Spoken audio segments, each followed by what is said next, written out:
Hold. Oh. I tried to force it down. Baseball lifestyle, it's my lifestyle. What's going on, everybody? Welcome back to another episode of The Grounds Crew. I'm your host, Josh Gerson, along with my co-host, Bill Rom. What's up, guys? So we're back for another episode today. Before we get started, as always, make sure you like and subscribe and toss us a review. We appreciate the support. Today's a very special day. Today it is Jackie Robinson Day. A huge day in baseball. Everybody wears 42 and just shows support for the incredible man and trailblazer that was Jackie Robinson. He did so much for the game. I just love the atmosphere on Jackie Robinson Day. I think it's one of the most pure baseball days we can have.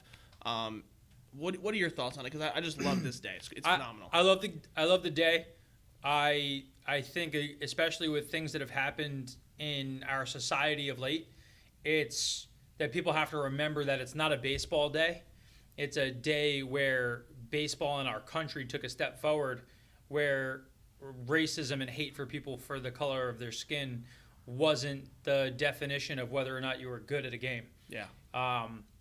It's considered America's game, and America is more than that. And since then, you've seen Hispanic players, you've seen players from Japan move into the game, more black players move into the game, and that's made, the game have heroes and have immortal performances by people of all races, all types, all colors. And Jackie Robinson is the person who unlocked the first step in what that was going to be. Yep. And again, shout out to the Brooklyn Dodgers for taking that step, making that swing, and not listening to the throngs of people saying, don't do this. This isn't what it was supposed to be. Mm-hmm. And again, amazing day, and I hope we look at it to recognize, hey, just like in the game, in life, we're all, doing it together.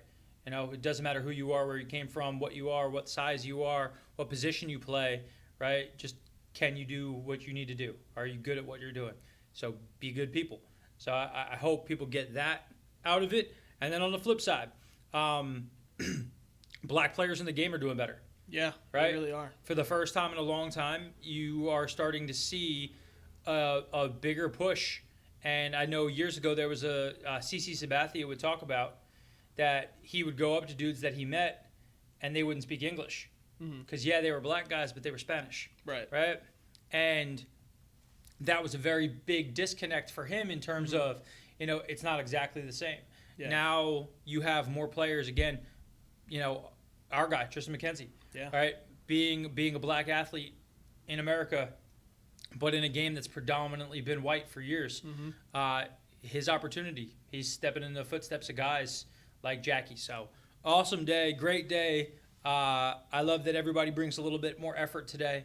It's a thing, so that's why I love it. Yeah, no, I think it's great. I think, like you said, there's a lot of really great young players that are making their way up, who are following in his footsteps. You got your Tristan McKenzie's, your Jazz Chisholms, people like that who are really making an impact, and it's only going to get more. And I think that's phenomenal for the game. It's some of the greatest players that are coming out of the minor leagues right now, and it's awesome for the game. So that's awesome. It's a great thing that MLB does, and I love what it does for the game and moving forward.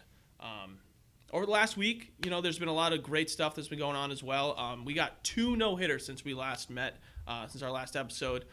Joe Musgrove for the Padres, that was the first one in Padres history. And Carlos Rodon last night for the White Sox, their second one in the last 2 years. Last year's was Lucas Giolito. So already two big contenders showing that they have the stuff on the mound. And honestly, I think the majority of people would not have expected Carlos Rodon to be the one on that team to throw it. He's obviously like their 4 or 5 guy. But that's also showing the depth the White Sox have as a contender with their pitching staff. And that's one of the teams, we talked about that we felt like could they take that step out from taking a step away from the Cubs eating up a little bit more ownership. They have young, exciting players. We talk about Tim Anderson, who has really become a substantially better player over the last couple of years. Do you feel like pitching is way ahead this year of hitters? Or am I just, because I'm a Mets fan and they can't hit right now, thinking that pitchers are just way ahead? No, I don't think you're crazy for saying that. I think so two far. no hitters so early in the season. Like, Right, and there's just been a lot of phenomenal performances early. Like I think like Bieber, Giolito, Bauer all had like 7 shutout with like 10 plus Ks like 2 days ago. DeGrom obviously shut out. Peterson just had 10 strikeouts in 6 innings. Yep. So everybody's just I think I could see players needing a little bit more time to adjust. But then it's also on the flip side, there's some guys that are going absolutely bananas, hitting like 500. So it's like there's like, Shohei Ohtani. Yeah. Currently close to a 1200 OPS, batting 350, and he's got a sub-2 ERA. I know he missed the start because of a blister on his finger. Yeah. But obviously on the Shohei Ohtani watch, crushing it, killing it. And then another guy that we've talked about who's having a great start, and it's what I wanted to see, is Mike Trout. Yeah. Trout's got even better numbers. He's batting 370, 4 home runs, got a 1,200 plus, almost 1,300 OPS. Yep. He's been that guy, and they're winning. Angels are winning. So I think you talked about their pitching staff and who pitched really well for them recently. Bundy. Bundy's been throwing good. You know what? Listen, I think him making the move. We talked about it before. Sometimes all you need is a change of scenery, and it can help you out. And their pitching staff's been at least adequate. Yeah. And then their offense obviously has been superb. That's going to help you win baseball games. Absolutely.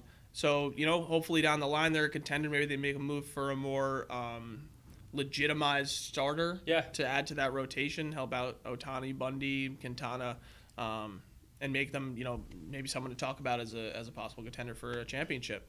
I don't know. We'll see. But they have you and I actually talked about this last night, or at least I said it in passing. They have the best 3 hitters in a row in baseball, right? Yeah. So for those who don't know, you got Rendon, you have Trout, and you have Shohei Ohtani. And Trout and Ohtani right now are locked in stupid. Rendon's been good, but not elite. But, I mean, those 3 guys could all have 1,000 OPS seasons this year in a row. That's going to be hard for any team to really, get around. I do feel like that team is going to need to do something to get into the starting pitcher market. I just don't know who's going to be available. Yeah, listen, I think there's a lot of teams who are we know that they're contenders, but they're also at different points in their business where they need to pay people and may not be able to, so they might be trade pieces. So we'll see. But I think and the way that their supplementary pieces have also been hitting as well, it's just everything you want to see for a lineup that may not have been a contender, but now are kind of figuring it out and are doing all the right things. So it's good to see. We'll see kind of what they where they go. Also, some updates that came out last week, or actually it was yesterday, really. The Atlantic League, who we're familiar with because the Long Island Ducks are right around here. We've obviously been to a bunch of their games. The Atlantic League is coming out with some more modified rules because they are now an affiliate league of the MLB. These can go into effect in the MLB eventually. They're starting off with a modified designated hitter rule. So what that's going to do, the DH is going to be in effect for the starting pitcher until he gets pulled. And then they're going to have to either have the relievers hit or you're going to have to pinch hit. What do you think about that? So obviously we talked about in previous episodes that the Atlantic League is the testing ground and the data and analytics function for the MLB. Having them back this year, they didn't play any baseball last year. Their season was completely canceled. Right. Having them back this year is also telling because it's showing what are the rules that the MLB would like to try out. It's okay to try these rules out. Hey, we're not going to do them to our minor league teams. Let's do them in a completely different brand of baseball and see what it is. Test it out, apply it, have a partnership, have some agreement, and fund some of these things. So I like the attempt. I still just hate the idea. Just go full-time DH. Yeah. Why are we even trying? Because we're gonna dip our toe into a DH position for the National League and say, okay, what we'll do is starting pitchers will never have to hit, but because your relievers already don't hit, this is a way for us to kind of still have pitchers have to hit without having to say that we have a full-time DH. And it just seems like they're skimping around the rule. It doesn't really make sense. I like it. I like it better than no DH, but I just don't understand why even play around. A pitcher should hit. A pitcher should not hit. unless he's Shohei Ohtani. Like, your team should get to make the decision if the pitcher's going to hit. Yeah, it's just an unnecessary pain point of like, oh, we ran out of pinch hitters. What do we do? Like, it's just... Yeah, if you just had a DH, then I don't need to pinch hit as much. Now I'm not going to expose my roster to some of the other things. Yeah. And, like, everybody will say, oh, well, you know, pitchers don't pitch enough, and this happens. Guys, analytics has changed the game. So, like, ultimately, you have a guy who comes in, and his job is he's a loogie, and he comes in, and he just is going to pitch to another lefty-on-lefty situation, then he's going to come out. I'm now burning through a roster, burning through positions, because the analytics tell me I should. Right. So, ultimately, we have rules that we know have changed because of the implementation of analytics that we now have to change the other rules. They're never a pitcher's gonna get pulled out early enough in a game if he's hit a number of pitches, his spin rate's dropped, any of these other things. If they're tracking this guy for everything, and they're like, hey, if he continues to pitch like this, he's got a 72% chance of getting hurt. Like, they're gonna pull him. All that stuff has impacted the game positively because it's happening and nobody realizes it's happening yet. Right. It's already part of the analytics that nobody really gets. Yep. So a manager has to sit up there and he's not going to tell everybody like, hey, you know, we were looking at this, and this, and, you know, we know that this guy in particular, if he gets to, they're not going to say that. That's their own internal, this is what we measure. Right. So they can't give away their analytics department stuff. So you're stuck. Just put a DH in. It's Just it's get an rid of easy, simple fix. Like, you get to hit whoever you want. You get to choose 1 through 9. Whoever you want to hit 1 through 9 can hit. Mm-hmm. And that's it. If you want your pitcher to hit, let him hit. But if you want to put a DH in for him, you also get to do that. So, meh. I'm yeah. lukewarm on the idea. Yeah, I feel you on that. Second rule, they're going to be going back to a 2-dimensional strike zone as opposed to the 3-dimensional, which was originally what they had implemented as the TrackMan setup. So for people who don't know, we've talked about this in recent episodes, where having a strike zone that's modified by a computer, and the computer is telling the umpire if it was a ball or a strike. The 3-dimensional strike zone added depth to it, and it allowed it that if the ball crossed the plate at any point in time inside the strike zone, it could have theoretically been hit. Right. What that opens up is almost like the softball pitch, where I can throw a ball up in the air, I can make it come down and across the strike zone at the back half of the strike zone. In a 3D strike zone, that's a strike. In a 2-dimensional one, with the first 2 dimensions being forward and just having up and side to side, not aiding with depth, by just having the front of the strike zone, that ball wouldn't be a strike. Yeah. So I agree that I think the computer should call balls and strikes, but I love this move back to a 2-dimensional one because the front of the plate is where a hitter should actually be thinking about, I'm going to hit a ball. Exactly. It shouldn't be that a pitcher gets the opportunity to throw some weird pitch that magically crosses the back edge of the plate. And no, it's a square box. Right. That's what the square box should maintain. So I love that rule. I think that's smart, and it's good that they're going back to that, which means that they ultimately think that this is going to be something that goes to the MLB sooner than later, I would assume. Well, yeah, I think definitely the TrackMan robot umpires is coming to the MLB sooner rather than later. Yeah. Because they rank their umps already using the system. Right. The system's already telling them whether or not it was a ball or a strike. We all watch the we see it, yeah. The little ball shows up, and when the guy calls it a ball, and we're all like, well, that looks like that hit plate, guys. That's the computer system. Right. He's just going to get a thing in his ear that says S or B. Right. You're going to hear a beep if it was a strike, and he knows to call a strike. That's it. Plays at the plate, the human error of some of the other things, a tipped ball, understanding if a guy got hit, that's still going to be the ump. Yeah. But now it's just no more playing games with was it a ball or a strike. Right, and we do have replay and things like that. And what's interesting as well is the MLB has been kind of lacking in the replay. Bringing up replay? Yeah. Dang. Listen, there's some close plays recently, especially the Alec Boehm play against the Braves that a lot of people were and Boehm, you saw his face. He had that stupid look on his face like, yeah, he knew he didn't touch. He knew. The whole world didn't. He knew he got blocked off. Well, listen, if in real time, full speed. Full speed is hard, absolutely, yes. You can't tell. But even replay, once you replay it, it's like, Yeah. He's like, I'm jogging. I'm going this way. I'm safe. Yes, I'm safe. I'm going to run this way. I'm not going to look at anybody because if I look at anybody, they're going to see that I'm You're gonna lying. see them lying. Right? Like, did you do your homework? Yes. Fuck. Yep. Like, Yep. yeah. he was out. It wasn't close. Great play by Darno. Yes, absolutely. He blocked the Yep. ever-loving heck out of that plate. Mm-hmm. Like that's one of the best jobs of blocking a plate on a tag I've seen in a long time. Mm-hmm. Very much so a shame that he did not get rewarded for it. Yeah, that was dark. But anyway, back to the two-dimensional strike zone. I totally agree with you on the concept as well of like the third dimension added just a non-real aspect to baseball. Yeah. And they were talking about it actually recently. There was a pitch. I think it was actually when Shohei Ohtani was facing the White Sox. And he threw like a splitter or something that came down at the top of the zone, and in the three-dimensional, it like crossed towards the back point of home plate, and they're like, "That's there, it's a strike." And whoever, it might have been A-Rod as the announcer actually, was like, "That makes no sense. The hitter, the plane that they're looking to hit is in front of the plate, like at the edge or before. So there's no reason to have that third dimension." Yeah, so I love that they're if the doing third that. dimension was going to exist, it has to exist in the front of the plate, not behind it. Exactly. Or it has to exist to the midpoint of the plate. Right, the straight edges of the plate. Yeah, well, and not even. I'm Like, not even saying as that in, like- because the back before the triangle starts, like you get the back like part of it. Right. The square. I'm even saying halfway up the square. Theoretically, if I'm hitting opposite field, I'm letting the ball get a little deeper on the Right, plate. that's probably about and as that's deep as where, you're going. But Yes. that's as deep as you would go. Exactly, yes. Who's hitting a ball fair?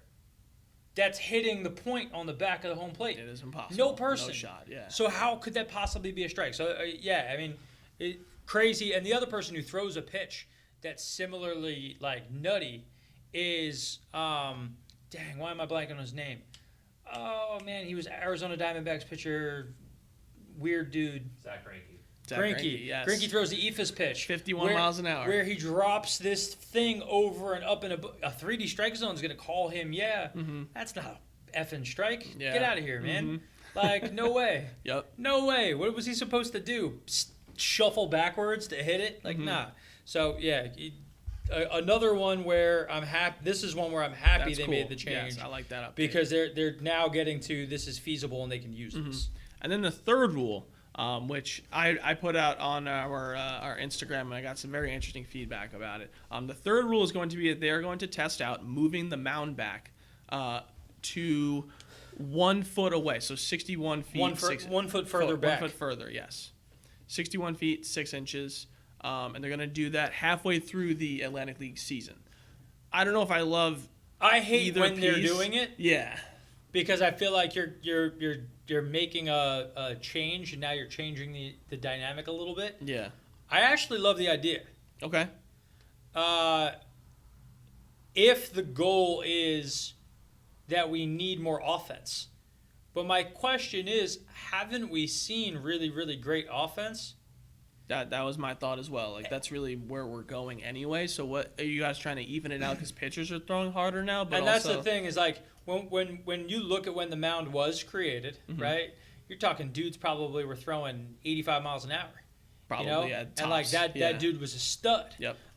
Because he got off of his accounting job and showed up at the ballpark and chucked a smooth 82. Like Yep. that guy was different than the guy who full time has been training his entire life to throw a ball, and now you have a guy like Jake DeGrom throwing 103 miles an hour. We always joked around about it years ago when Aroldis Chapman and guys like that were throwing 100, and everybody's like, "How do you hit that?" He's throwing so much. Well, now you got starting pitchers throwing it for 6 innings. Yep. So I agree that something would happen, and I don't think 1 foot will actually impact very much. I don't think so either.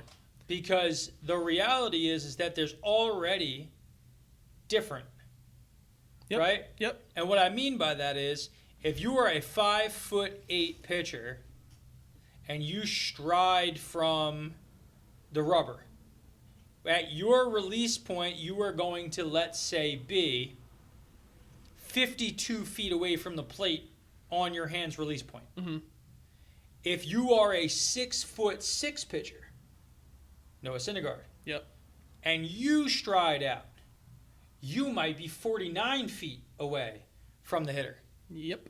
So ultimately, we already have variable. So I don't think 1 foot makes such a dramatic difference, but it probably allows it to play down by a mile an hour to a mile and a half. Yep, maybe it forces pitchers to adjust their release point for off-speed pitches, things like that. You got to get it an extra foot further at the end of the day, no matter where you're releasing it from. And that's my point. Why I don't think it's going to impact the game dramatically, and I like the thought and the creativity of it to some degree. Yeah. My only problem is it's actually going to hurt the Marcus Stromans of the world. Yeah. It's not going to impact Jake and his 102+ mile an hour fastball. Right. It's going to hurt a guy like Stroman who's throwing 93.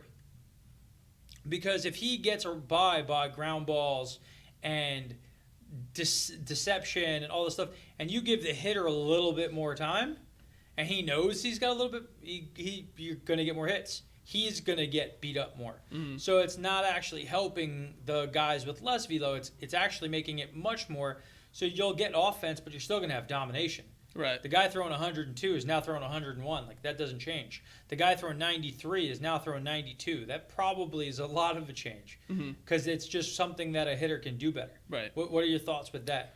I mean, I think it's definitely an interesting way to kind of go about getting there. I know Dennis was telling me as well that they were kind of doing some like analysis on like would there be any more like injuries and things like that from having to throw further away. And I think Dr. James Andrews, was it, said that like up to 3 feet further back, there's no real like risk of injury. But once you start going even further than that, then there's going to be, you have to see adjustments and different things, people's elbows and well, because a foot won't change the actual like, kinesthetic, like how the actual movement is. Right. 3 feet starts to change the angle. Yep. And as soon as you start to change the angle dramatically enough, you're going to change arm slots. Guys are going to be different in order to get the ball where it needs to be. Right. And as soon as that happens, you're going to see new injury because you're taking people who have been throwing 60 feet 6 inches since they're 13, and at 26, you're now having them throw 3 feet back, and they're throwing from 63 feet. Changes everything about how they throw at that level. Right. And that's where you would start seeing arms. So that's why I agree with him. I don't think the injury is a thing. Anybody who thinks that this is going to cause dramatic injury, again, the point I made before, a guy who strides out and is 6'6", right, there's he's already variable not, to begin with. He's already not throwing from that distance. So there's not that much. 3 feet, a full yard back, you now are far enough back that even a guy who's the tallest person is going to feel it. And now you're going to have people who have a dramatic shift. So I don't think the offensive player needs more stuff. No, I don't think. We talked about it, like, get rid of the shift. Make the shift that a guy has to start on one side of the bag. And if he wants to shift on contact, or he wants to shift at release, that I don't care about as much, because now he's moving. Like, now you also open up the chance, if you're moving, that you're not going to be in position, you're going to hurt yourself more. So, like, but before everything goes, there should be a clear line of where are you allowed to be. Right. I think if we did that's already doing enough to help the offense. I don't see a reason to push the mound back. I don't know how that's going to help. Yeah, I think if they don't see any real changes with it, I think they probably just dead it. But I could also see, because the MLB's trying to push the envelope here, them going even further back and seeing what that does. So I don't know. We'll see halfway through the season. I'm sure we'll be able to go to a Ducks game and see just how impactful if you it is. start again, if you start getting to the point that let's say it gets back to 10 years from now, the mound is 65 feet away, right? Isn't everything different? Yeah, probably. Because what could you do more of, theoretically? Get more hits. Why? Because you have a little more time to read pitches. I could bunt. You could bunt, that's true. I'll bunt more. Who's getting the ball? The no man's land is now big. Yep. Right? I got him 5 feet further away. That's at least 2 steps. Yeah. That's me making 2 more steps versus a slower pitcher. Yep, I'm going to bunt. Well, so now we're bunting again. Right? Like, so then what are we going to do? We're going to complain? Oh, we're going to move the mound back in. It was too much of an advantage for the fast hitters. Guys were laying bunts down too often. Yeah. Like, oh, yeah. Oh, wait, now the pitcher being back there, that actually impacts the throw down to second because he's actually more in the way now, and I can't see second base. So the guys on second are taking bigger – everybody's always going to complain. Yep. That's a rule that doesn't need to be changed, to me. Yeah. I think they were just trying too much. Just give a DH, no more shift, play ball. And ditch the extra innings thing. I'm tired of that. No, I'm here for the extra innings thing. I'm tired of it. I'm here for the extra innings thing. You're out here just you wanted 20. Oh, actually, no, I take that back. I liked our concept. Our concept. It goes that back was to the good, top. Yeah. Well, it was interesting. The Mets literally had that. We had the our pitcher due up. Oh yeah, And you could skip over that. So I just forget that's almost there now. Yeah. Just started at the top of the lineup. Yes. Yeah. Now Well, the when I pitcher saw is, that, it's like cool. Francisco Lindor's on second. Dom Smith's about to hit. Great. Now I like where we're at. and that's my point. Yeah. Like if we start at the top, I think that makes it equal and level. Mm-hmm. So I love the rule because it will speed up the game, balance it, make it balanced. Yeah. And it sounds like they tried to do that to some degree. Mm-hmm. They just didn't conceptualize all the way up All that the way like some teams might have their 6-hitter up. Mm-hmm. Some teams are gonna have their leadoff hitters up. Yeah. There's inherently we know that there's better players at the top. Yep. So just make that balance. But yeah, don't get rid of that. I love this. All right. I love this. All right. Last thing. You purist, you. I know. Big day tomorrow for baseball. Massive fans. day, biggest Huge day for the baseball season. MLB The Show's dropping tomorrow for the first time on Xbox and PlayStation. Big deal, huge deal. The game looks awesome. Fernando Tatis on the cover, who, by the way, is already looking like he's almost going to be coming back soon. He's already taking infield and stuff. Love it. Looks pretty solid, so I'm fired up for him. Padres to get him back. But yeah, huge deal. Going to be on Xbox and PlayStation. They just announced as well that Xbox Game Pass, as of April 20th, will have MLB The Show for free for players. Part of your membership. Yep, part of the membership. Gotta love that. This is huge. It's great for the game. I think it's a huge step because you only had half of these kids who had PlayStations being able to play the baseball game. Like you can get 2K on whatever you want. I don't know why you're saying kids. I've had an Or Xbox. adults, whatever. I've had an Xbox for a long time. I know. And I've multiple times sat there and had discussions with you guys of I don't play games enough anymore for me to be able to justify having two different systems. Right. Just so I can play one game. And the only game I wanted to play was MLB The Show. Mm-hmm. Now, that's not entirely true because occasionally I would have liked to play God of War, but that's a whole different podcast. Mm-hmm. But having MLB The Show capable of being on Xbox is massive. I'm super excited because for the first time, I can actually just sit down, do a career mode, and I'm not just doing it at Baseball Lifestyle headquarters where I'm streaming my Joey Savage character. Yep. Which I'm super excited to make a character for the show, for the listeners. So we're going to have to do like a The poll. weekly update on Joey Savage. The poll on social. We're gonna have to give Joey Savage updates every week. I'll place a week of games. And then we'll see how we did. We'll see where we're going. We'll go the whole season long. Do some matchups versus listeners. Yes, Could do yes, that. yes. He come to my house and he'll play against you guys. There you go. I'm gonna get smoked. Actually, no. Smoked. I'm nasty at pitching. I can't hit it all in that game. I'm terrible. See, And the maybe that's just because I haven't played enough. But so guys, guys, tough. We'll find it. We'll find it. Yeah. Which, speaking of which, I'm pretty sure that we're giving away an entire system and MLB The Show. You did hear 21. that. You heard right. So for those who are listening, we're about to pass over 600,000 followers on Woo! Baseball Lifestyle 101, our Instagram, separate from the Ground Screw podcast that you guys can follow on all social platforms. At the _ground screw. And we, on that account and across these things, you guys will be having the opportunity to win a full system. So an Xbox Series X or a PS5. We don't know which one we're giving away yet. We're actually running a poll. On Instagram right now. Go check it out. Go vote. It depends when you hear this, Yep. whether or not that poll is still rocking. But, yeah, we're giving away an entire system. And we're going to be giving away some other stuff soon, too. Yeah. I think we have some stuff for you guys to start giving away. We might be doing some stuff. I think we have some stuff to give away for Jackie Robinson Day today. We do. That's true. We potentially do. So, again, big things coming. Well, just honestly, it's Jackie Robinson Day the next 2 or 3 days. The whole They've weekend. extended it It's out, Jackie so Robinson it's weekend. Yeah. Everybody will be doing it all weekend long. Yep. So we'll make sure you Which guys is awesome, get yeah. that shot. So keep your eyes out. If you guys are listening, make sure you head over to our Instagram account, check out what we're giving away, because we'll probably be doing some giveaways ourselves on the account next couple of days. Yeah. Big stuff going on, guys. Because we love you guys. Big week in baseball. We appreciate you guys listening. Great updates this week. Looking forward to next week. Take care, guys. See you later. Baseball lifestyle, it's my lifestyle.